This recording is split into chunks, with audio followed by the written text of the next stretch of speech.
Every morning in a small village outside Kyoto, 78-year-old men and women gather in the park before sunrise, moving through a series of gentle exercises that take less than 15 minutes but have kept their joints flexible, their balance sharp, and their minds clear for decades.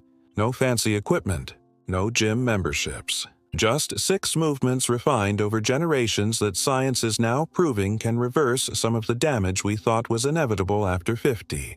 Meanwhile, in most Western countries, people the same age are waking up stiff, reaching for pain medication before breakfast, and accepting that aches and instability are just part of getting older. They're not. The gap isn't genetics. It's not luck. It's daily movement patterns that either maintain your body's natural architecture or let it quietly collapse. Here's what most people over 50 don't realize. Your balance doesn't fail because you're old. It fails because you stopped challenging it years ago. Your hips don't stiffen because of age alone. They stiffen because you sit in the same positions for hours every day without ever taking them through their full range of motion. Your posture doesn't collapse because of time. It collapses because the small stabilizing muscles in your back and core have been ignored, while you focus on the big movements that feel productive. The Japanese elders who stay mobile into their 80s and 90s aren't doing anything extreme. They're doing the opposite. They're performing simple, specific movements every single day that Western physical therapy is only now beginning to understand and recommend. And the 6 movements I'm walking you through today are the ones that consistently show up in the routines of the healthiest aging populations in Japan, movements that target the exact systems that decline fastest after 50 if you don't actively maintain them. Before we go further, drop a comment right now and tell me where you're watching from and whether you currently do any kind of daily movement routine. I want to know if you're starting from zero or if you're already moving and just looking to refine what you do. That context helps me understand who's here. Now, let me tell you what's coming. I'm going to show you 6 movements.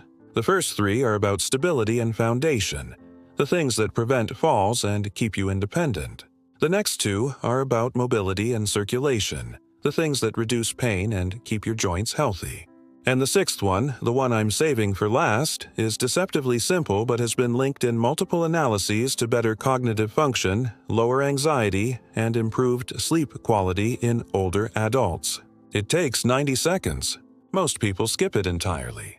And it might be the most important thing you do all day. But we're not jumping to number 6 yet. We're building from the ground up, literally, starting with the one area of your body that determines whether you stay independent or end up needing assistance within the next decade: your feet.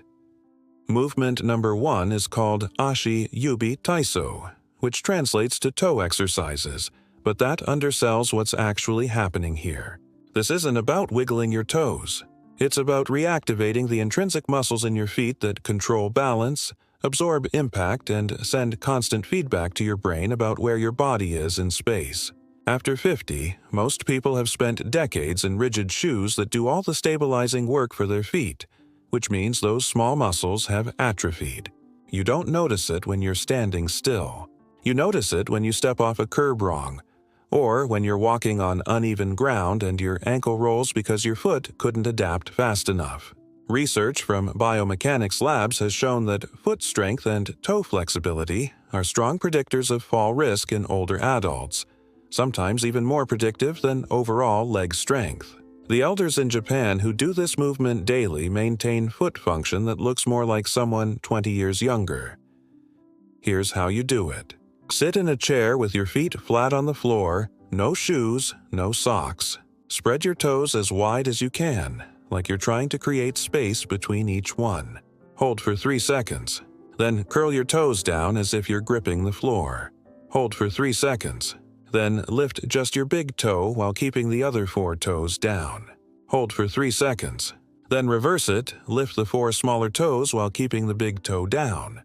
Hold for 3 seconds. That's 1 cycle. Do 10 cycles on each foot.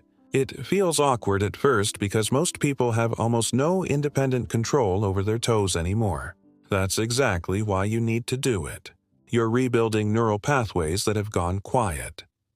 Let me tell you about Margaret, 71, a retired librarian from Oregon who found this channel after her second near fall in a month.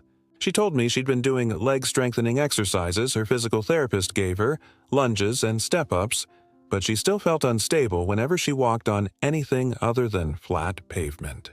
I asked her about her feet. She admitted she'd never thought about them as something that needed training. We added Ashi Yubi Taiso to her morning routine, 10 cycles per foot while she drank her coffee. Within 3 weeks, she told me her balance felt noticeably different. Within 6 weeks, she was hiking on trails again without that constant low-level fear of twisting an ankle. She said it felt like her feet were finally talking to her brain again. That's exactly what was happening. The timing matters here. Do this first thing in the morning, before you put shoes on, when your feet are most receptive to the input. If your toes don't move independently at first, don't force it. Just attempt the movement and your nervous system will start rebuilding the connection. You can also do this in the evening while watching television. The more frequently you send the signal, the faster your feet wake up. And if you have neuropathy or reduced sensation in your feet, this becomes even more critical because you're working with whatever sensory feedback you still have to maintain function. Just go gently and never push into pain. Here's the kicker. Once your feet are stable, your ankles have a fighting chance. But if your feet are weak, it doesn't matter how strong your legs are. You're building on a shaky foundation. Which brings us to the second movement, the one that prevents the most common injury that derails independence after 60. Hip fractures movement number 2 is called Kata Ashi Baransu, or single leg standing balance. You've probably been told to work on balance before. You might have even tried standing on one foot and thought, I can do that for a few seconds. I'm fine. But here's what most balance advice misses. Static balance, standing still on one foot, is only part of the equation. What actually protects you from falls is dynamic balance, your ability to recover when something unexpected happens. And the way you train dynamic balance is by making static balance progressively harder in controlled ways. The Japanese approach to this movement includes variations that challenge your vestibular system, your vision, and your proprioception all at once, which is exactly what you need when you trip over an uneven sidewalk or reach for something on a high shelf and your weight shifts unexpectedly. The protocol is simple, but it has stages. Stage 1. Stand next to a counter or sturdy chair, something you can touch for support if needed but not lean on. Lift your right foot a few inches off the ground. Keep your standing leg slightly bent, not locked. Hold for 30 seconds. Switch legs. That's your baseline. If you can't do 30 seconds without wobbling or grabbing the counter, stay at stage 1 until you can. Do it twice a day, morning and evening. When you can hold 30 seconds on each leg without support, move to stage 2. Same position, but now close your eyes. This removes visual input and forces your proprioceptive system to do all the work. It's significantly harder. Start with 10 seconds and build to 30. When you own that, stage 3, stand on one leg with eyes open and slowly turn your head side to side. This challenges your vestibular system, the inner ear structures that control balance. Stage 4, stand on one leg on a soft surface like a folded towel or couch cushion. This makes your ankle work harder to stabilize. Stage 5, combine them. Soft surface with eyes closed, then soft surface with head turns. From fall prevention programs shows that people who practice progressive balance training at least 3 times per week reduce their fall risk by roughly 40 to 50% compared to those who don't train balance at all. But here's the detail most people miss. The benefit isn't just physical. When you improve your balance, you also reduce fear of falling, which is huge because fear of falling makes people move less, which makes them weaker, which increases actual fall risk. It's a vicious cycle. Breaking that cycle starts with proving to yourself that you can stand on one leg and control your body in space. I worked with a man named Robert, 67, former electrician who had fallen once getting out of his truck on a job site and fractured his wrist. He healed fine, but the fall shook him. He started moving more cautiously, avoiding uneven ground, always holding railings even when he didn't need to. His wife noticed he seemed older almost overnight. When he started Kata Ashi Baransu, He could barely hold 10 seconds on his weaker left leg. He was frustrated. I told him that was normal, that his left side had probably been compensated for by his right for years. He stayed with it. Every morning, right after his feet exercises. 8 weeks later, he was at stage 4, balancing on a cushion with his eyes open for 30 seconds per side. He told me he felt like himself again. Not cautious, not fragile, just a guy who could move through the world without constantly calculating risk. That confidence is worth as much as the physical improvement. The best time for this movement is after your feet exercises, because your feet are already activated and your nervous system is primed. Start with stage 1, even if it feels easy. Build the habit first, then add challenge. And never practice balance when you're fatigued or distracted. This is focused work. 90 seconds per session is enough if you're present for those 90 seconds. Now, here's what nobody tells you about balance training. It doesn't just prevent falls. It keeps your brain sharp. Your vestibular system is directly connected to areas of your brain that handle spatial memory and navigation. When you challenge your balance, you're also challenging cognitive function. Some researchers believe this is one reason why populations that stay physically active in complex ways, like the Japanese elders doing these daily movements, also show lower rates of cognitive decline. You're not just protecting your hips. You're protecting your mind.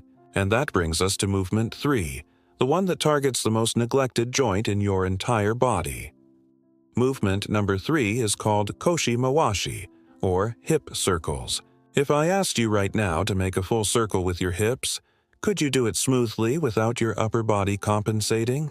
Most people over 50 can't.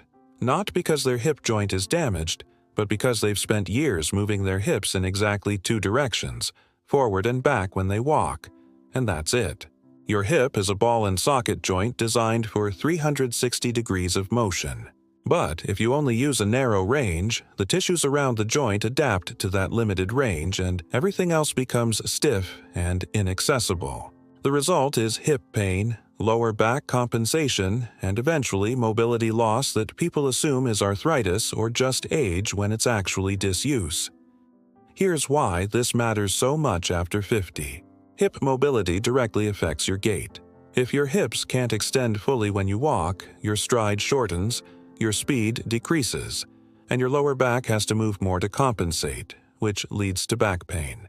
Hip mobility also affects your ability to get up from the floor, which is a massive predictor of longevity. Studies have shown that people who can sit on the floor and stand back up without using their hands have significantly lower mortality risk than people who need assistance. That movement requires hip mobility, hip strength, and coordination. Koshi Mawashi trains all 3.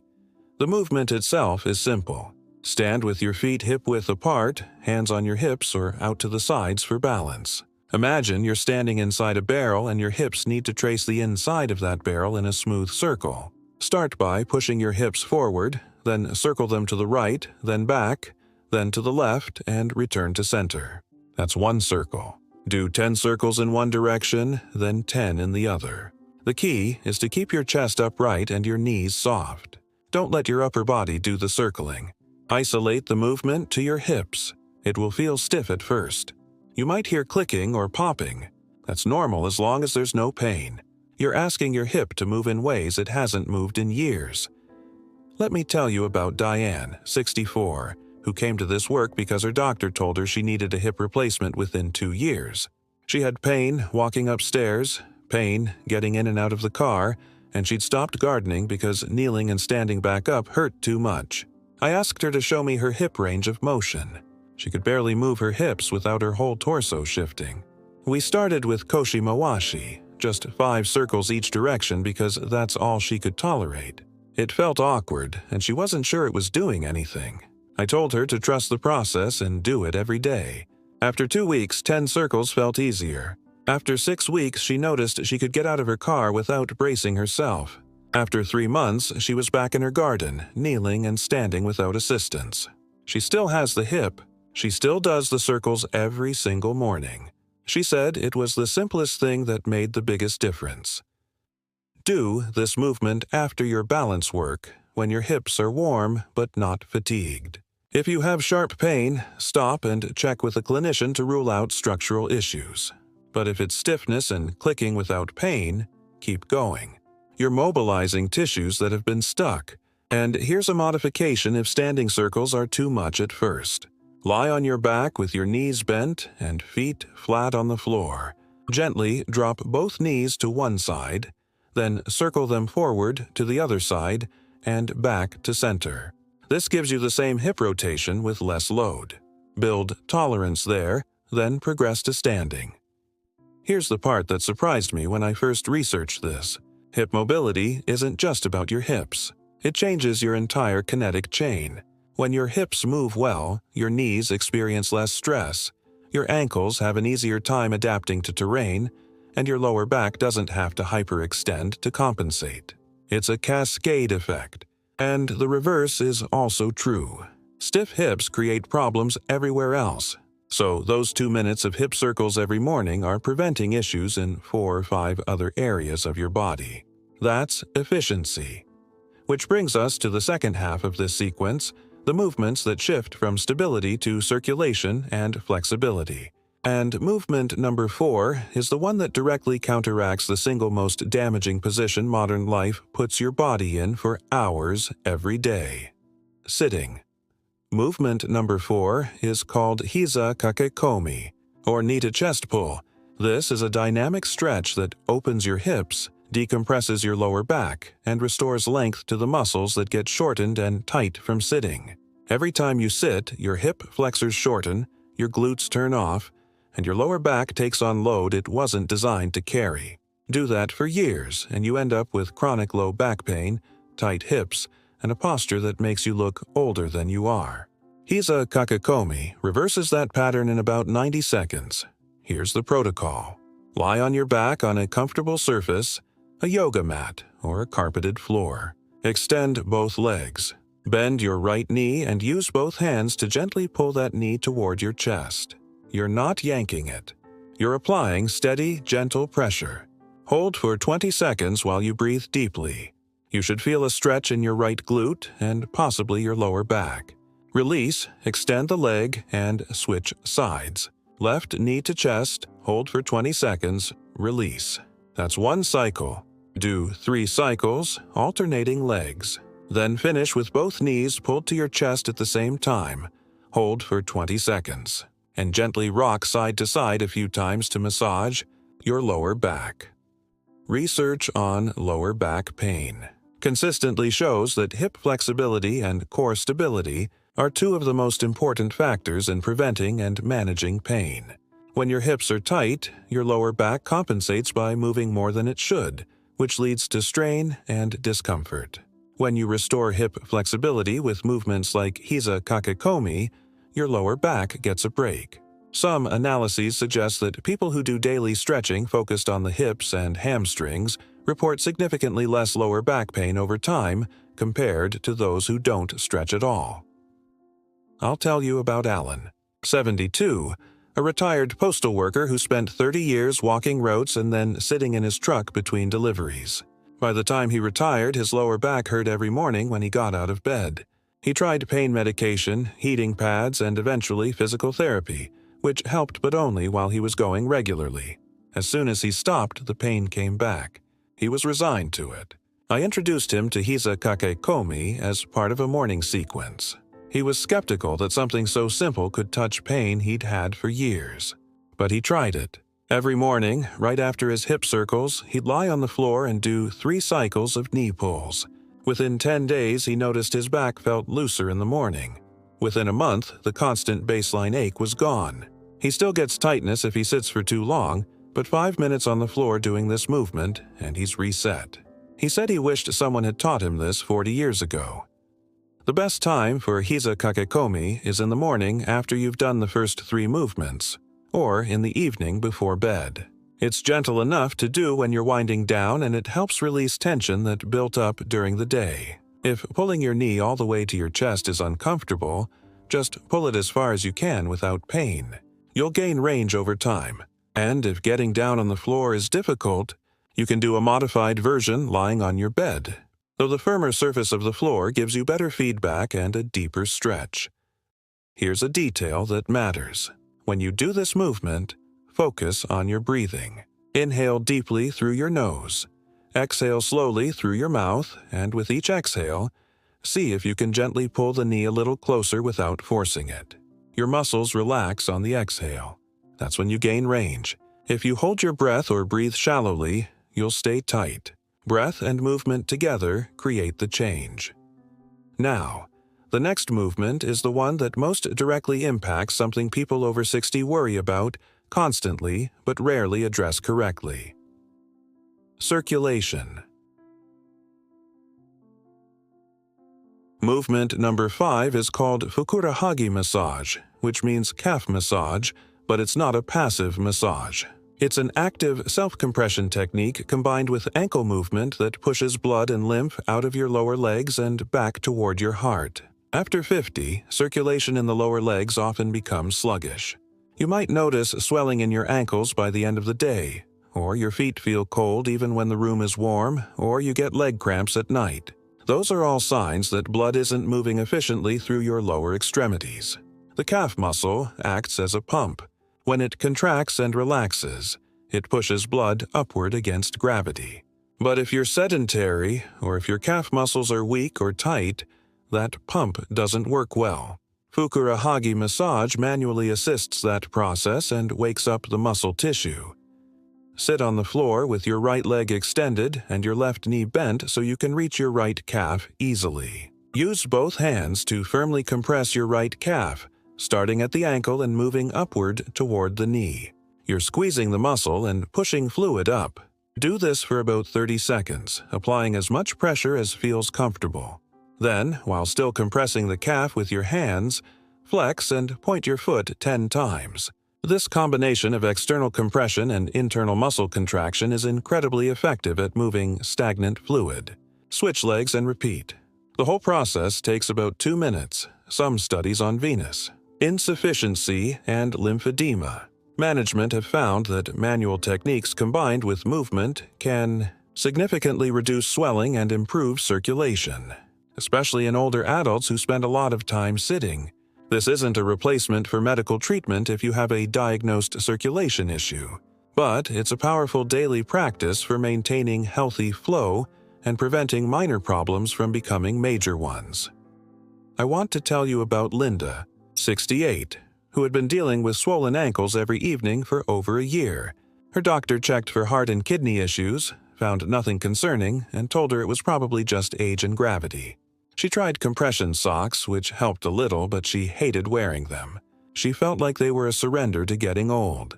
When she learned fukurahagi massage, she started doing it every evening while she watched the news.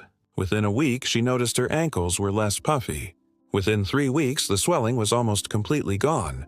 She said it felt like she'd turned back the clock on that one specific problem. And as a bonus, she stopped getting the painful calf cramps that used to wake her up at night.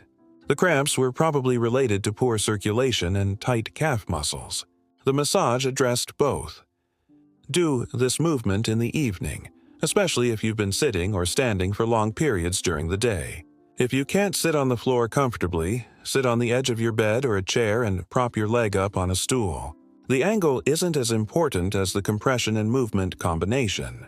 And if your hands aren't strong enough to compress deeply, you can use a foam roller or even a rolling pin, rolling it up your calf from ankle to knee while you flex and point your foot. Here's something interesting.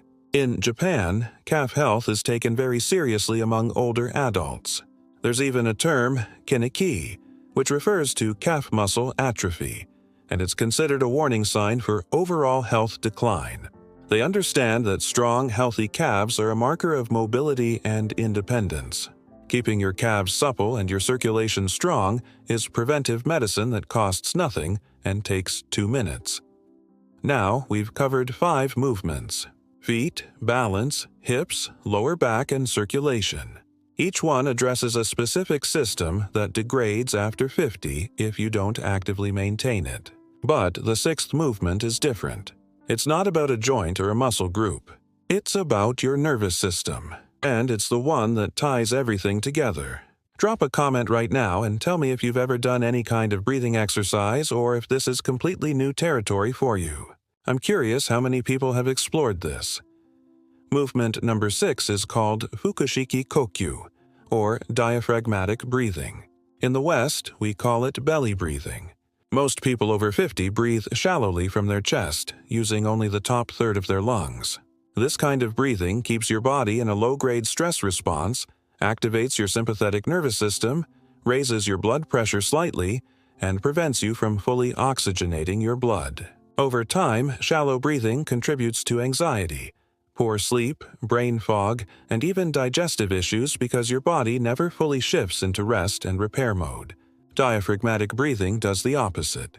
It activates your parasympathetic nervous system, the rest and digest system, lowers your heart rate, reduces cortisol, improves oxygen delivery to your tissues, and signals to your brain that you are safe.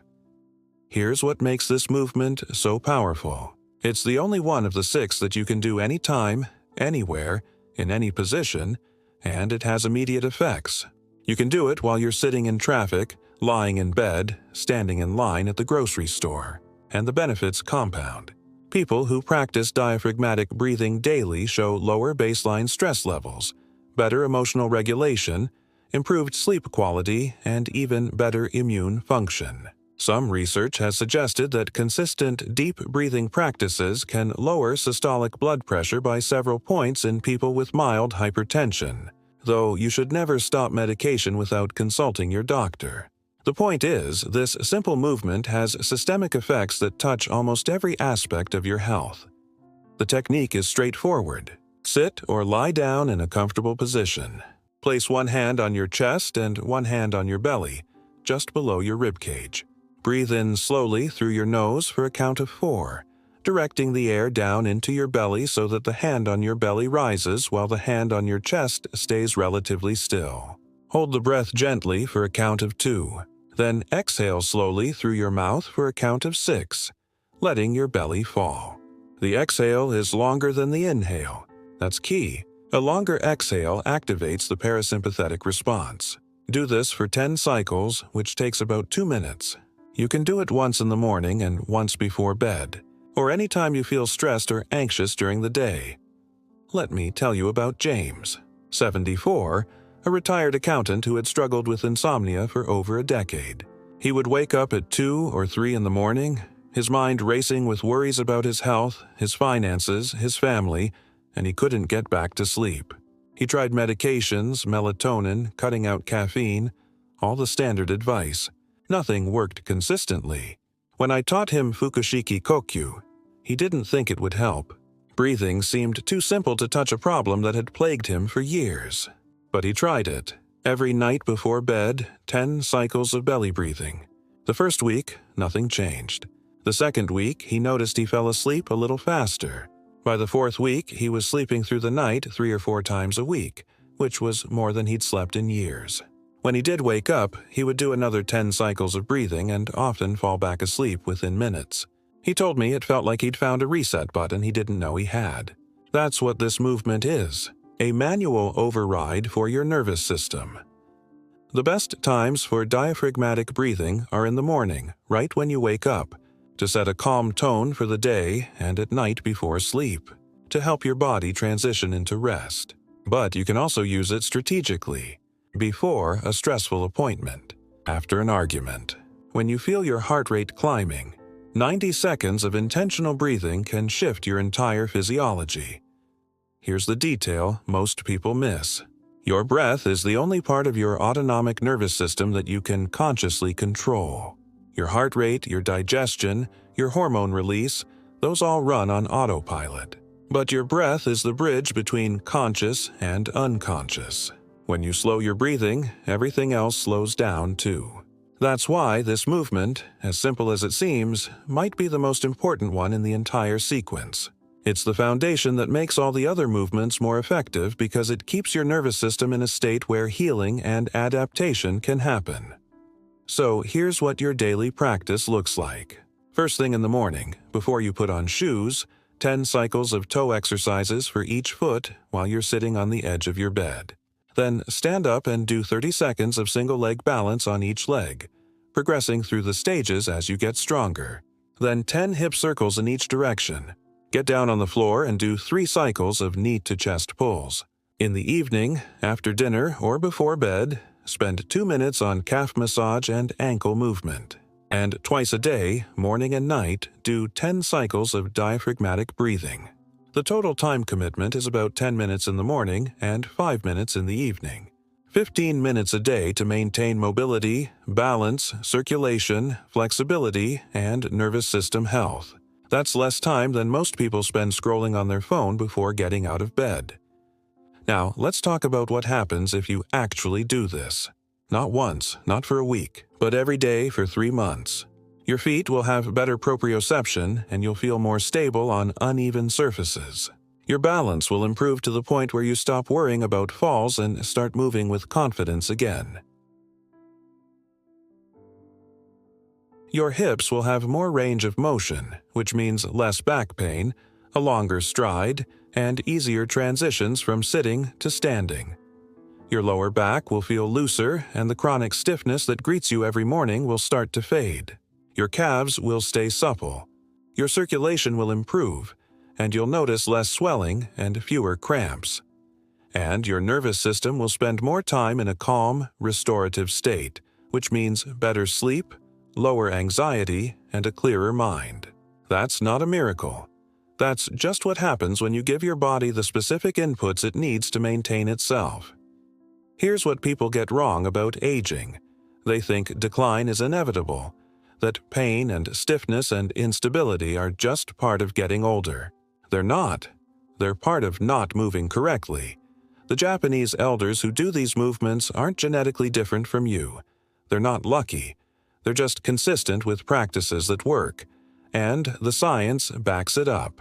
Studies on healthy aging populations consistently show that people who maintain daily movement routines, especially routines that challenge balance, mobility, and breathing, stay independent longer, experience less chronic pain, and have better quality of life in their later years.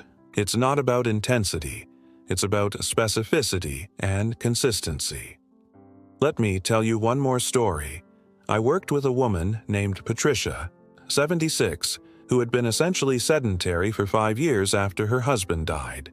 She'd lost interest in the things they used to do together, hiking and traveling, and she spent most of her time at home watching television. Her daughter was worried.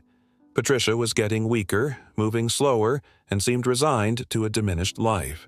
Her daughter found this content and convinced Patricia to try the 6 movements. Patricia resisted at first. She said she was too old, too stiff, too far gone. But her daughter was persistent. They started together. Just the toe exercises for the first week. Then they added balance. Then hip circles. It took 2 months to build the full routine. But something shifted. Patricia started moving better. Then she started feeling better. Then she started wanting to do more. 6 months in, she told me she felt like she'd reclaimed a part of herself she thought was gone forever. She started walking in her neighborhood again. She started cooking meals instead of relying on frozen dinners.